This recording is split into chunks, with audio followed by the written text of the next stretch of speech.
Oh yeah, baby. You know what time it is.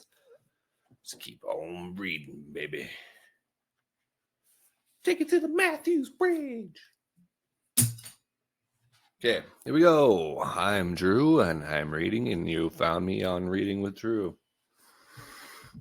Today, we are reading The Four Agreements by Don Miguel Ruiz. And there's 2 more chapters left to wrap up this powerful book that will change your life. This one is The Toltec Path to Freedom, Breaking Old Agreements, which is a really hard one. Changing habits is tough. So if you've done that to better your life, good for you. So let's do this. Let's read this. Let's do it. Why not, right? Breaking old agreements. Everyone talks about freedom. All around the world, different people, different races, different countries are fighting for freedom. But what is freedom? In America, we speak of living in a free country. But are we really free? Are we free to be who we really are? The answer is no, we are not free. True freedom has to do with the human spirit. It is the freedom to be who we really are. Who stops us from being free? We blame the government, we blame the weather, we blame our parents, we blame religion, we blame God. Who really stops us from being free? We stop ourselves. What does it really mean to be free? Sometimes we get married and we say that we lose our freedom. Then we get divorced and we are still not free. What stops us? Why can't we be ourselves? We have memories of long ago when we used to be free and we loved being free. But we have forgotten what freedom really means. If we see a child who is 2 or 3, perhaps 4 years old, we find a free human. Why is this human free? Because this human does whatever he or she wants to do.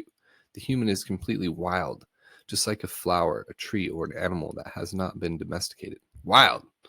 And if we observe humans who are 2 years old, we find the most of the time these humans have a big smile on their face and they're having fun. They are exploring the world. They're not afraid to play. They are afraid when they are hurt, when they are hungry, when some of their needs are not met. But they don't worry about the past. They don't care about the future and only live in the present moment. Very young children are not afraid to express what they feel. They are so loving that if they perceive love, they melt into love. They are not afraid to love at all. That is the description of a normal human being. As children, we are not afraid of the future or ashamed of the past. Our normal human tendency is to enjoy life, to play, to explore, to be happy, and to love. What has happened with the adult human? Why are we so different? Why are we not wild? From the point of view of the victim, we can say that something sad happened to us. And from the point of view of the warrior, we can say that what happened to us is normal. What has happened is that we have the book of law, the big judge, and the victim who rule our lives. We are no longer free because the judge, the victim, and the belief system don't allow us to be who we really are.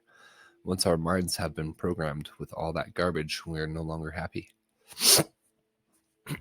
This chain of training from human to human, from generation to generation, is perfectly normal in human society. You don't need to blame your parents for teaching you to be like them. What else could they teach you but what they know? They did the best they could, and if they abused you, it was due to their own domestication, their own fears, their own beliefs. They had no control over the programming they received, so they couldn't have behaved any differently. There's no need to blame your parents or anyone who abused you in your life, including yourself. But it is time to stop the abuse. It is time to free yourself of the tyranny of the judge by changing the foundation of your own agreements. It is time to be free from the role of the victim. The real you is still a little child who never grew up. Sometimes that little child comes out when you are having fun or playing when you feel happy, when you are painting or writing poetry or playing the piano or expressing yourself in some way. These are the happiest moments of your life. When the real you comes out, when you don't care about the past and you don't worry about the future, you are childlike. But there is something that changes all that. We call them responsibilities. The judge says, wait a second, you're responsible. You have things to do. You have to work. You have to go to school. You have to earn a living. All these responsibilities come to mind. Our face changes and becomes serious again. If you watch children when they're playing adults, you'll see their little faces change. Let's pretend I'm a lawyer. The right away, their faces change. The adult's face takes over. We go to court, and that is the face we see, and that is what we are. We are still children, but we have lost our freedom. The freedom we are looking for is the freedom to be ourselves, to express ourselves. But if we look at our lives, we will see that most of the time we do things just to please others, just to be accepted by others, rather than living our lives to please ourselves. This is what has happened to our freedom. And we see in society, and all the societies around the world, that for every 1,000 people, 999 are completely domesticated. The worst part is that the most of us are not even aware that we are not free. There is something inside that whispers to us that we are not free, but we do not understand what it is and why we are not free.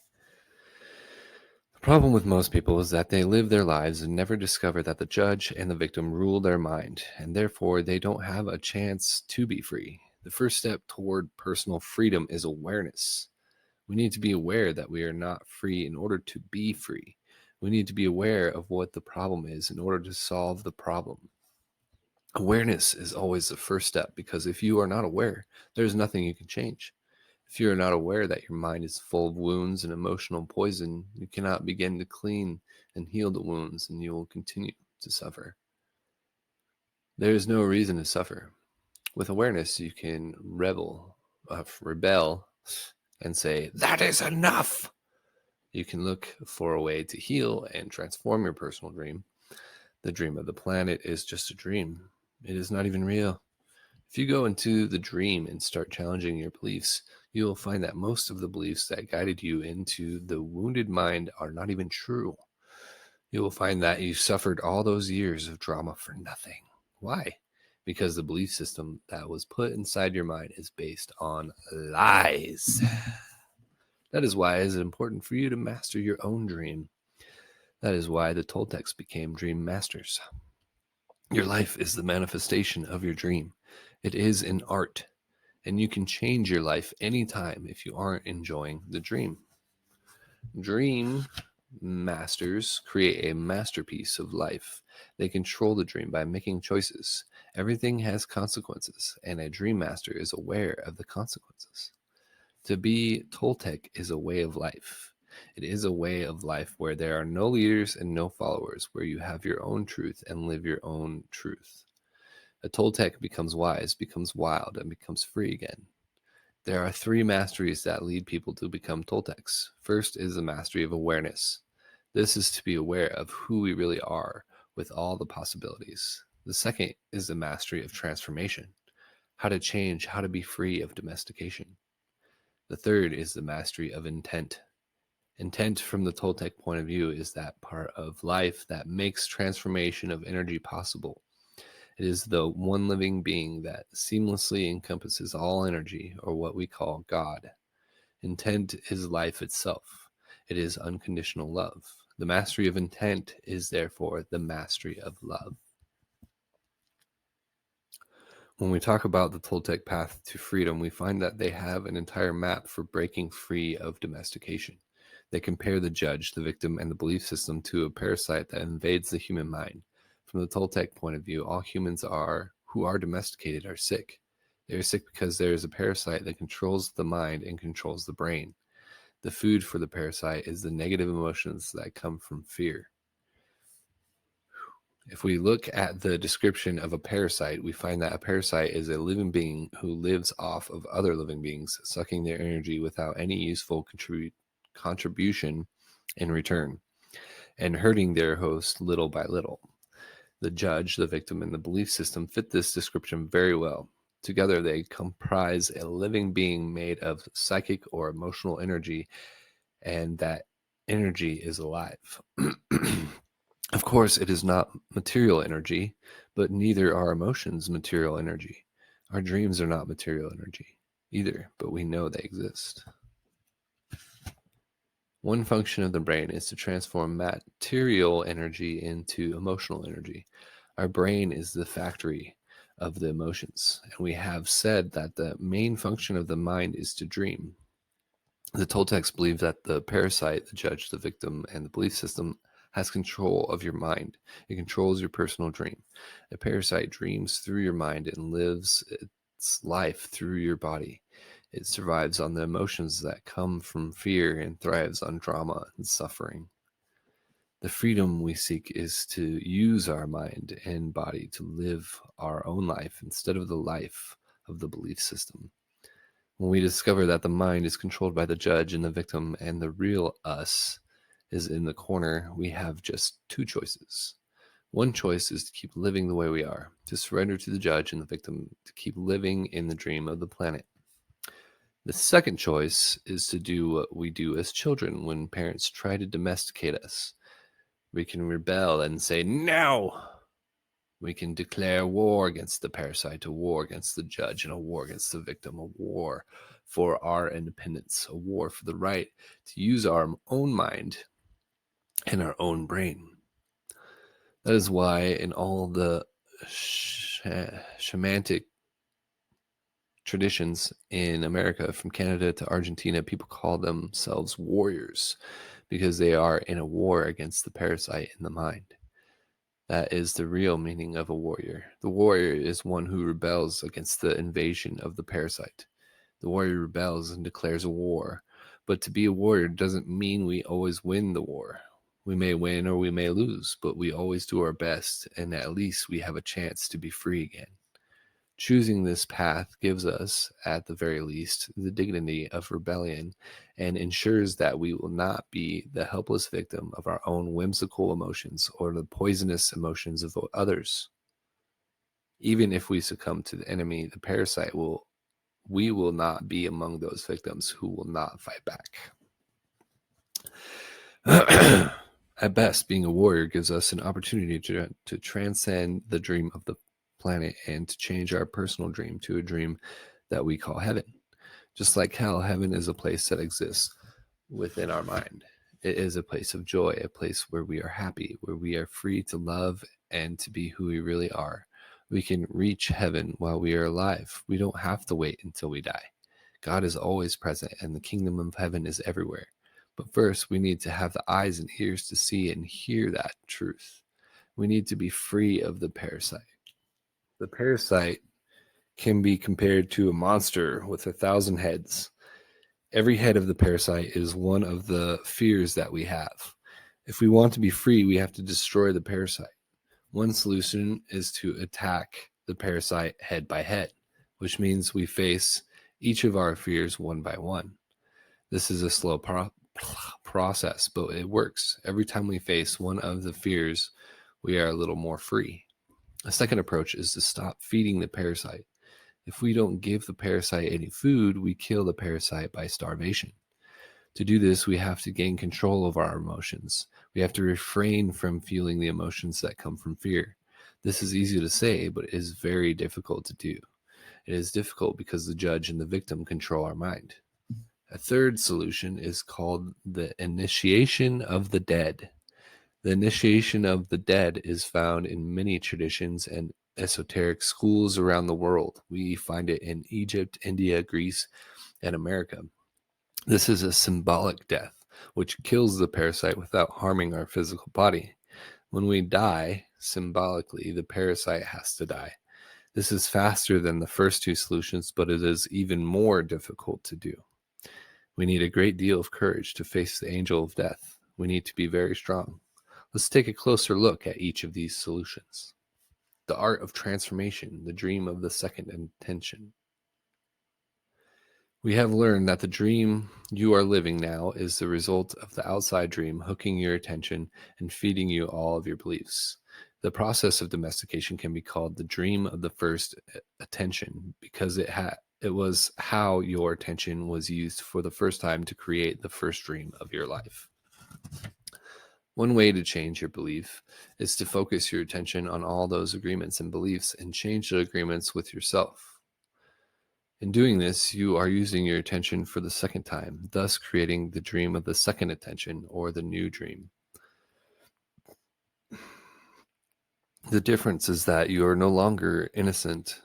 When you were a child, this was not true. You didn't have a choice, but you are no longer a child. Now it is up to you to choose what you believe, what to believe, and what not to believe. You can choose to believe in anything, and that includes believing in yourself. The first step is to become aware of the fog that is in your mind. You must become aware that you are dreaming all the time. Only with awareness do you have the possibility of transforming your dream. If you have the awareness that the whole drama of your life is the result of what you believe, and what you believe is not real, then you can begin to change it. However, to really change your beliefs, you need to focus your attention on what it is that you want to change. You have to know which agreements you want to change before you can change them. So, the next step is to develop awareness of all the self-limiting fear-based beliefs that make you unhappy. You take an inventory of all that you believe, all your agreements, and through this process, you begin the transformation. The Toltecs called this the art of transformation, and it's a whole mastery. You achieve the mastery of transformation by changing the fear-based agreements that make you suffer and reprogramming your own mind in your own way. One of the ways to do this is to explore and adopt alternative beliefs, such as the Four Agreements. The decision to adopt the Four Agreements is a declaration of war to regain your freedom from the parasite. The Four Agreements offer the possibility of ending the emotional pain, which can open the door for you to enjoy your life and begin a new dream. It's up to you to explore the possibilities of your dream if you are interested.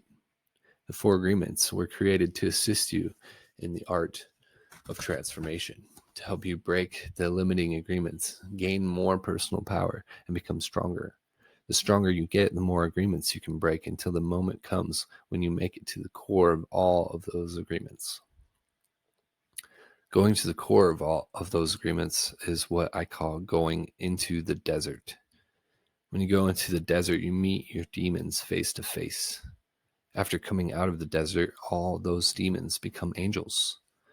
Practicing the Four New Agreements is a big act of power. Breaking the spell of black magic in your mind requires great personal power. Every time you break an agreement, you gain extra power. You start by breaking agreements that are very small and require less power. As those small agreements are broken, your personal power well increases until you reach a point when you can finally face the big demons in your mind. For example, the little girl who was told not to sing is now 20 years old, and she still does not sing. One way she can overcome the belief that her voice is ugly is to say, "Okay, I will try to sing, even if I do sing badly." Then she can pretend that someone is clapping and telling her, "Oh, that was beautiful." This may break the agreement a teeny tiny bit, but it will still be there. However, now she has a little more power and courage to try again and again until finally she breaks the agreement. That's one way out of the dream hell of hell. But for every agreement you break that makes you suffer, you will need to replace it with a new agreement that makes you happy. This will keep the old agreement from coming back.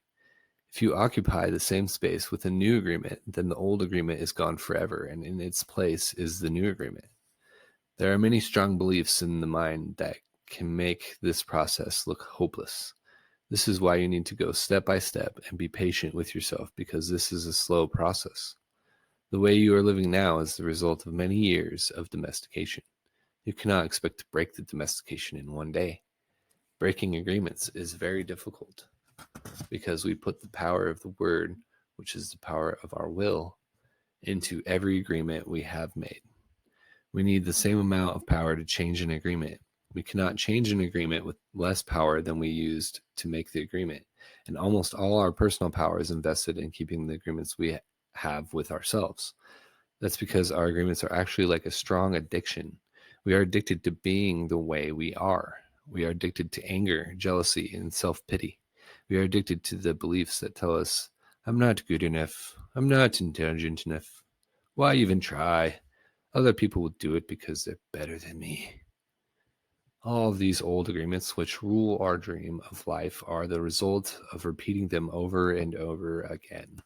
Therefore, to adopt the 4 agreements, you need to put repetition in action. Practicing the new agreements in your life is how your best becomes better.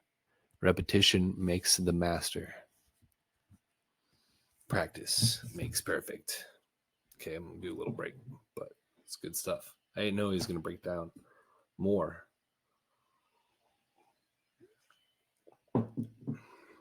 So, the next part, the discipline of the warrior, controlling your own behavior. Imagine that you awake early one morning, overflowing with enthusiasm for the day. You feel good. You are happy and have plenty of energy to face the day. Then at breakfast, you have a big fight with your spouse, and a flood of emotion comes out. You get mad, and in the emotion of anger, you spend a lot of personal power.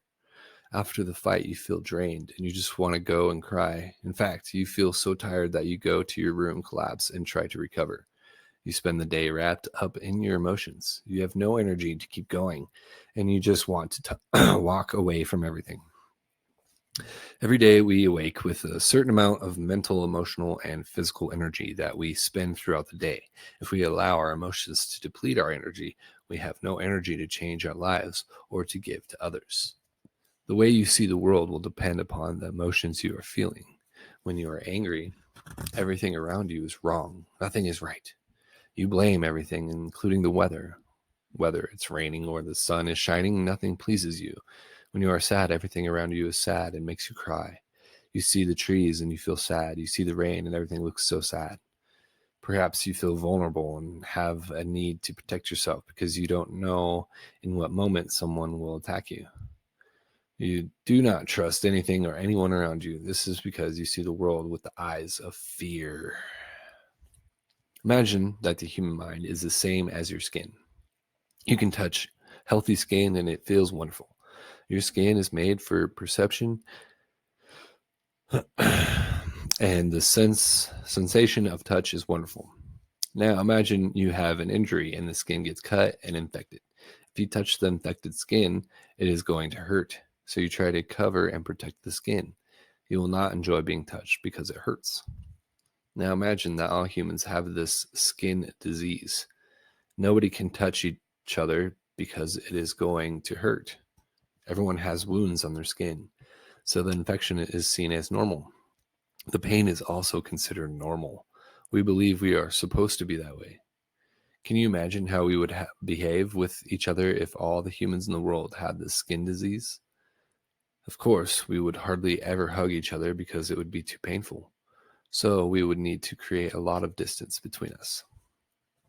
The human mind is exactly like this description of infected skin. Every human has an emotional body completely covered with infected wounds. Each wound is infected with emotional poison. The poison of all the emotions that makes us suffer, such as hate, anger, envy, and sadness. An action of injustice opens a wound in the mind, and we react without with emotional poison because of the concepts and beliefs we have about injustice and what is fair. The mind is so wounded and full of poison by the process of domestication that everyone describes the wounded mind as normal. This is considered normal, but I can tell you that it is not normal. We have a dysfunctional dream of the planet, and humans are mentally sick with a disease called fear. The symptoms of the disease are all the emotions that make humans suffer: anger, hate, sadness, envy, and betrayal. When the fear is too great, the reasoning mind begins to fail, and we call this mental illness. Psychotic behavior occurs when the mind is so frightened and the wounds so painful that it seems better to break contact with the outside world. If we can see our state of mind as a disease, we find there is a cure. We don't have to suffer any longer. First, we need the truth to open the emotional wounds, take the poison out, and heal the wounds completely. How do we do this? We must forgive those we feel have wronged us, not because they deserve to be forgiven, but because we love ourselves so much we don't want to keep paying for the injustice. Forgiveness is the only way to heal. We can choose to forgive because we feel compassion for ourselves. We can let go of the resentment and declare, that's enough. I will no longer be the big judge that goes against myself. I will no longer beat myself up and abuse myself. I will no longer be the victim. First, we need to forgive our parents, our brothers, our sisters, our friends, and God. Once you forgive God, you can finally forgive yourself. Once you forgive yourself, the self-rejection in your mind is over. Self-acceptance begins, and the self-love will grow so strong that you will finally accept yourself just the way you are. That's the beginning of the free human. Forgiveness is the key. You will know you have forgiven someone when you see them and you no longer have an emotional reaction. You will hear the name of the person and you will have no emotional reaction. When someone can touch what used to be a wound and it no longer hurts you, then you know you have truly forgiven. The truth is like a scalpel. The truth is painful because it opens all the wounds which are covered by lies so that we can be healed. These lies are what we call the denial system.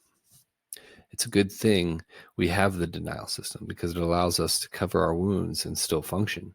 But once we no longer have any wounds or any poison, we don't need to lie anymore. We don't need the denial system because a healthy mind, like healthy skin, can be touched without hurting. It's pleasurable for the mind to be touched when it is clean. The problem with most people is that they lose control of their emotions. It is the emotions that control the behavior of the human, not the human who controls the emotions. When we lose control, we say things that we don't want to say and do things we don't want to do. That is why it is so important to be impeccable with our word and to become a spiritual warrior. We must learn to control the emotions so we have enough personal power to change our fear-based agreements, escape from hell, and create our own personal heaven. How are we to become a warrior? There are certain characteristics of the warrior that are nearly the same around the world. The warrior has awareness. That's very important. We are aware that we are at war, and the war in our minds requires discipline. Not the discipline of a soldier, but the discipline of a warrior. Not the discipline from the outside to tell us what to do and what not to do, but the discipline to be ourselves, no matter what. The warrior has control, not control over any other human, but control over one's own emotions, control over one's own self. It is when we lose control that we repress the emotions, not when we are in control.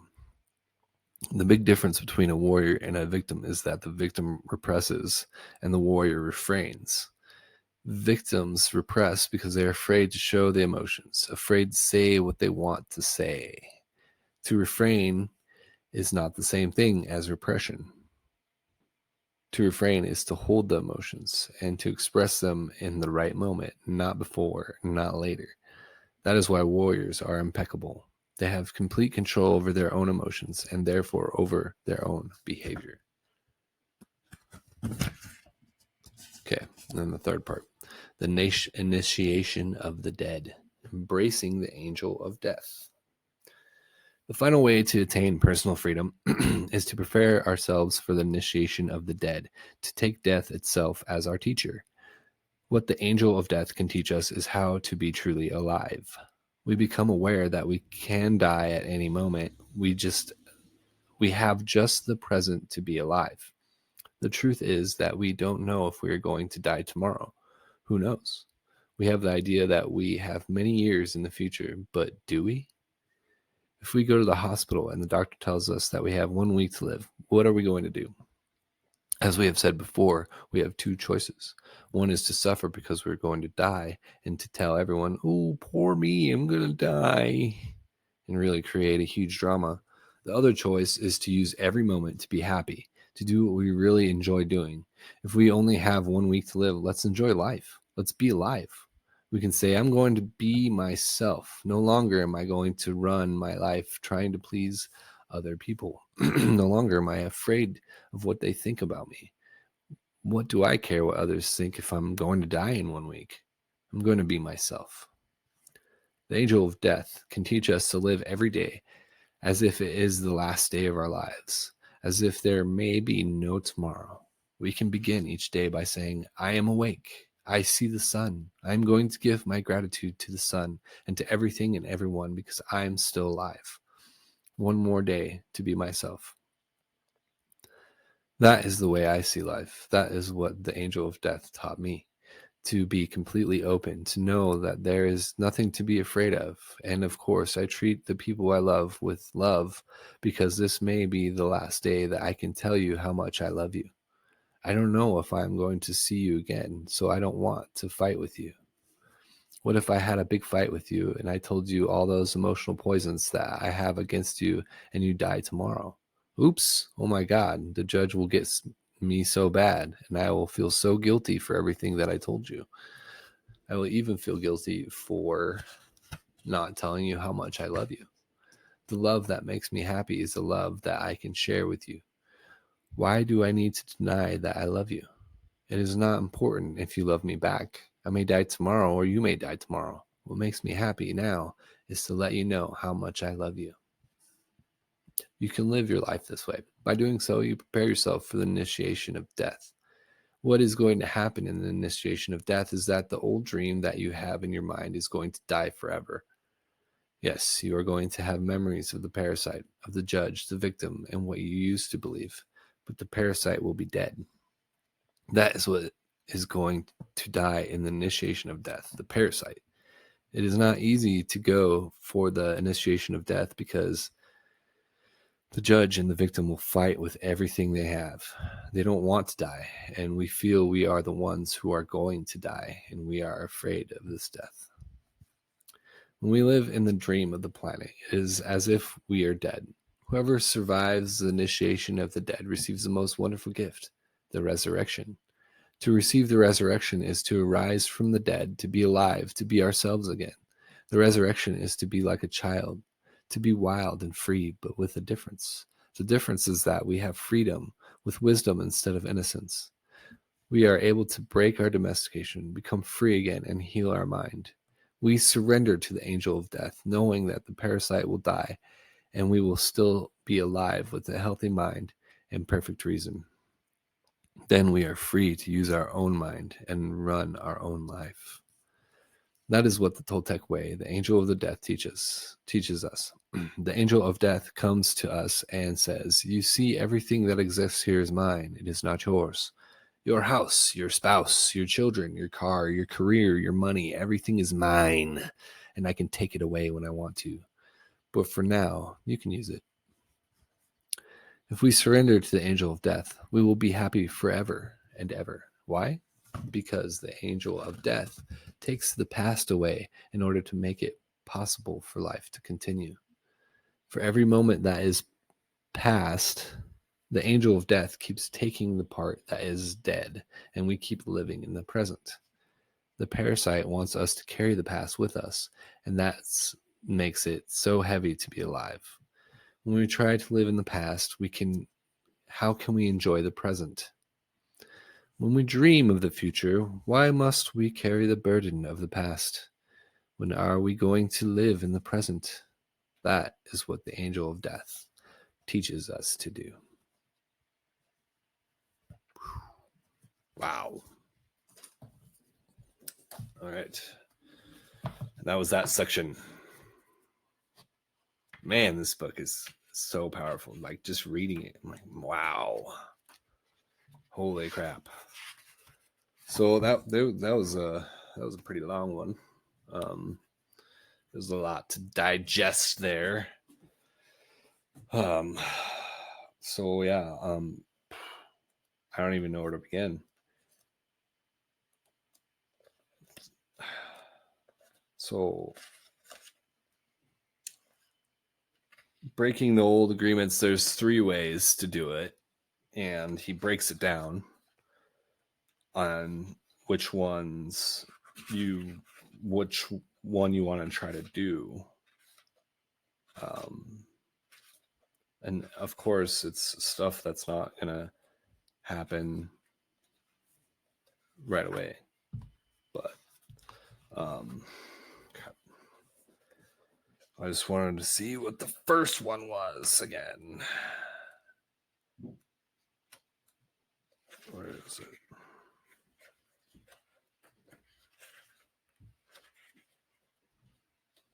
And I can't find it. Please hold. Oh, The Art of Transformation.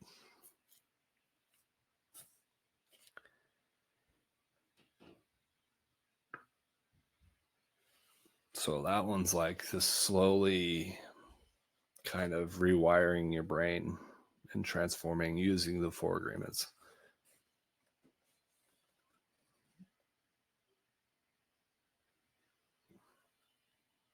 The mastery of transformation by changing the fear-based agreements that make you suffer and reprogramming your mind in your own way. So basically, you got to figure out first that you're living in a dream and that you're not really controlling it because you're just living off beliefs of the dream of the planet and however domesticated you into those beliefs. Once you realize, because you can't change something you don't know, you're like if you go up to someone, you give them a cupcake every day. You think you're doing something good for that person, but what if that person hates cupcakes? Until that person says, hey, I don't like cupcakes, you'll never know. You'll think you're doing good. Hey, who doesn't like cupcakes? Maybe a diabetic. But until you realize, know you're doing wrong or bad or good, you won't know. So awareness is key for sure.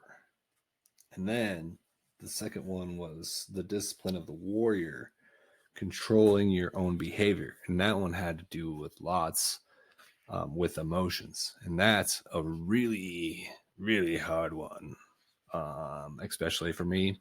I'm a Cancer. And I'm a little fiery too, if you can see in my beard. So emotions, I have high emotions.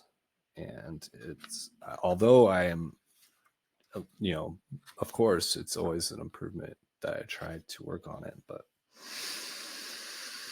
man, back in the day, I was not very emotionally intelligent. And that's a big part of, living a good, happy life.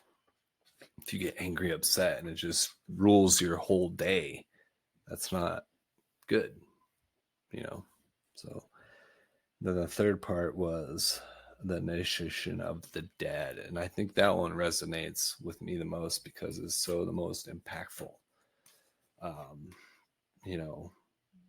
I did a post a while ago called Existential Dread.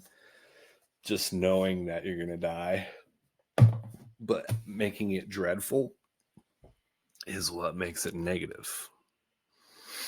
So know you're going to die, but know that who knows when it will be. So live your life to the fullest and be kid-like and love your loved ones and have no regrets and make sure you're impeccable with how you're speaking to them and other people. So, wow, this book is just crazy. Even just like just reading it and not even trying to apply it, you already digested it by reading it. So it's already there. The seeds are in your brain, and then if you act upon it, then it does even more so to help you in your life and change your life for the better.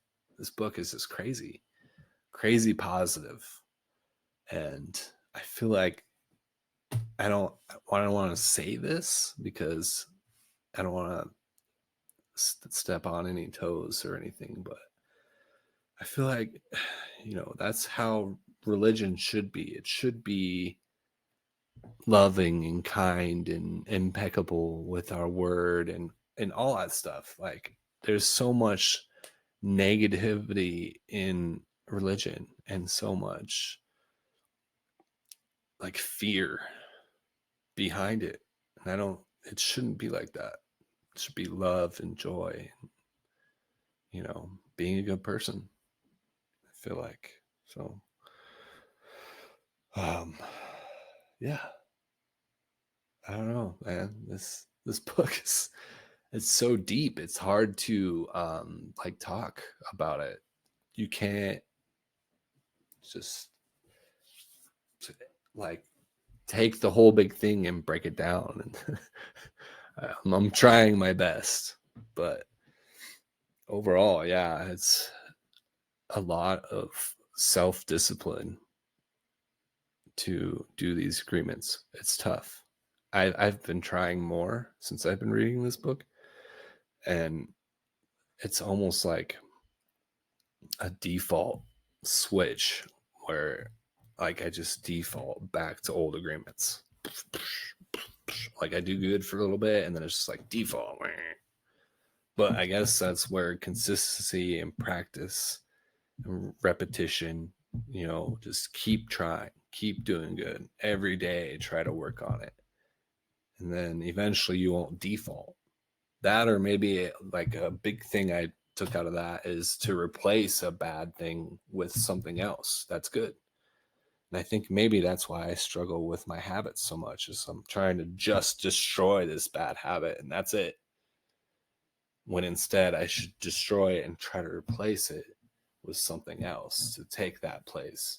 That way I won't default back to it and I'll just default into this new like slot of something good, a good habit.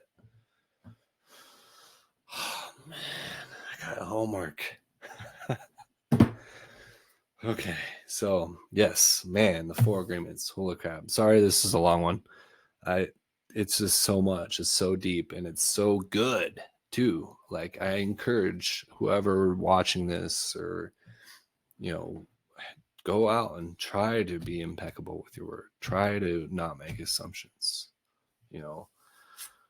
Try to not take anything personally, and do your best. Like it sounds so easy, but it's hard. It is hard to kill that parasite, but you can do it. It is possible, and I believe in you. But I hope you have a good day. It is Thursday, 5/16/2024, and after this, I'm going to get ready and go for a hike because I love nature. But all right, practice those 4 agreements, everybody, and have a good day. Bye. I love you.